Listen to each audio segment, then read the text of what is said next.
Kaixo, ongi etorria. Erroketa bat dugunean, jakin behar dugu, erroketa hori berreketa moduan jartzen. Baina gertatuko zaigu, berreketa hori atako zaigula zatiki. Hori nola egiten da?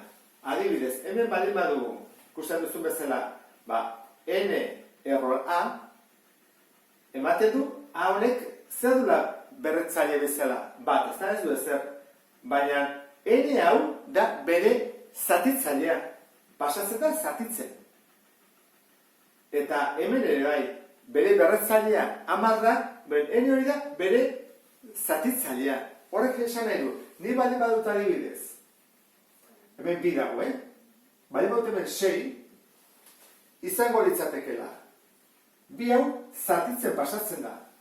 Eta goian ze jartzen dut, honen bat hori, ze berretzailea bat du. Horan, hau edo berdina izango litzake, bi modu daude idazteko. Horan, guk batzutan hau erabiliko dugu, eta beste batzutan hau. Biak dira baliokideak. Eta zergatik dira baliokideak, guazen ikustea beretan arla den. Zu badakizu, bali badunik 3 erro 8, guk egu bidela, ezta? Zergatik da bi? Bi berriru 8 delako. Hemen ere berdina ego dugu. Guazen ikustea berdina den. Zer egiten da? Egiten dena da hau, emaitza, a ber n, ber n, ateagaztegu a. A ateatzen alda. Zer egiten da berretzaile baten berreketa dagoenean bidertu ez da? Egiten da horrela. Bider n. Eta nola da? Hemen bat jartzen bat dugu, bat bider n, n. Eta n bider bat, n. N zati n, bat. A. Azaldu dizut, zergatik den, orduan hau eta hau berdina. Orduan guk hemenik aurrean, erabiliko duguna da. Askotan, erroketa moduan dagoena, bihurtu berreketa.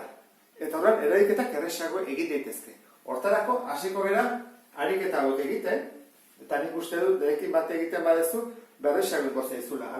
Pasa ezagun hau, erroketa moduan. Jakingo zenuke pasatzen? Pentsatu. Jarriko dugu horrela orduan. Zer gelditzen zaigu erroketaren barruan? 7 ber bat. Bat ez dugu jarriko. 7. Eta hemen, zatitzailea, 5 hau, pasatzen dela honean. Hori bai, ezta? Hurrengoa, jartzen dugu erroketan.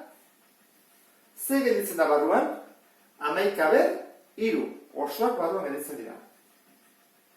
Zer pasatzen da horrean? Zatitzailea, 4. Erresa, ezta? Behar da igual, esplikazioa zailagoa izan da, baina gero egiterakoan simpleagoa bihurtzen da, ezta? Eta hau, orain pasatuko dugu erroketatik berreketa moduan. Horan, 3 hori pasa behar dugu zatitzen. Geldituko litzake horrela, ezta? 2 ber, minus 4 zati, 3. Simplea, ezta? Hau, berdin, ezta? Hau pasa beharko dugu, zatitzen. Geldituko litzake, minus 3, kontuz parenteziarekin, ezken du eta berdina. 5 zati, 9. Hurrengoa, hemen arazo bat dugu.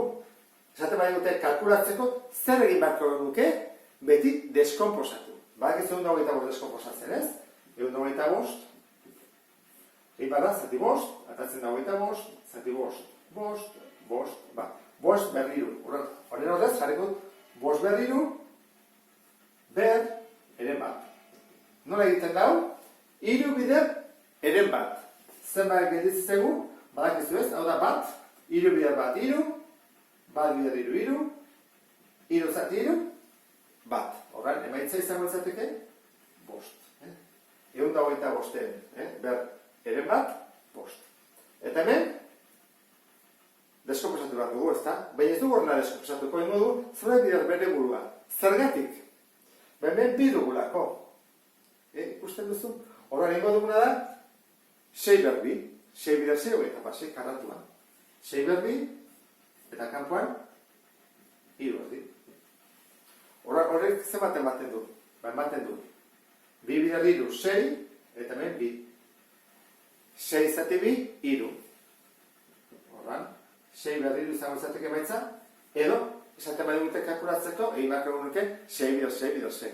Orduan, ikusten duzu bezala, pasatzen dugunean errometatik modu ontara, berreketa batean, nun berretzailea zatikia den, eraiketak egiteko erresago egiteko zego. Ulertu duzulakoan sarrera hau, eta oso importantea da hau, pasatzen jakitea, beste bat arte, agur.